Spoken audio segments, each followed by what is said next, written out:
সুপ্রিয় ভিউয়ার্স, আসসালামু আলাইকুম। আশা করি আপনারা সকলেই ভালো আছেন। আল্লাহর রহমতে আমিও ভালো আছি।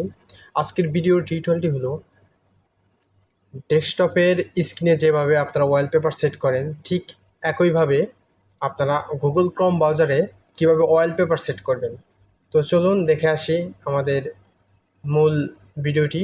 তো মূল ভিডিওতে যাওয়ার আগে অবশ্যই আমার চ্যানেলে যারা এখনও সাবস্ক্রাইব করেননি অবশ্যই সাবস্ক্রাইব করে পাশে থাকা নোটিফিকেশন বেল আইকনটি বাজিয়ে দিবেন এবং লাইক, কমেন্ট ও শেয়ার করতে ভুলবেন না।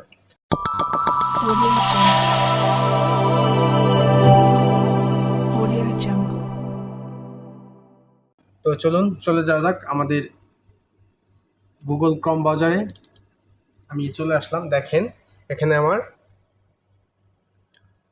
গুগল ক্রোম ব্রাউজারের ভিতরে যে ওয়ালপেপারটা সেট করা আছে এটা মূলত আমার ডেস্কটপ থেকে নেওয়া। আপনি চাইলে এই গুগল ক্রোম ব্রাউজারে নিজস্ব যে ওয়ালপেপারগুলো আছে এগুলো আপনি সেট করতে পারবেন। তো আমি চাচ্ছি যে আমার ডেস্কটপ থেকে আমি নিব ওয়ালপেপার নিব। তো সেই ক্ষেত্রে এই কলমের মতো যে কোনায় আইকন আছে এই আইকনের উপর আমি ক্লিক করে দেবো। দেন দেখেন এই জায়গায় আপলোড নামে একটা অপশন আছে, ইওর আপলোড ইমেজ। তো আমি এখান থেকে আপলোডে ক্লিক করব। দেন দেখেন আমি এখান থেকে আমার ফাইল থেকে আমি পিকচার নেব। তো দেন এখানে আমার ফাইল আছে, তো আমি এই পিকচারটা নেব, এই পিকচারটা দিব। দেন এখান থেকে ওপেন। দেখেন আমার পিকচারটা গুগলে ওয়ালপেপার হিসেবে সেট হয়ে গেল।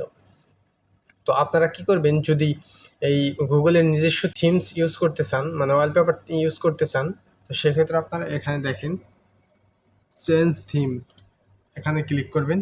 তো এখান থেকে আপনারা অনেক ধরনের ওয়ালপেপার পাবেন। ধরুন এখান থেকে এইটা সিলেক্ট করলাম আমি। দেখেন এটা জায়গায় শো করবেন। নেট একটু স্লোর কারণে একটু সময় নিচ্ছে।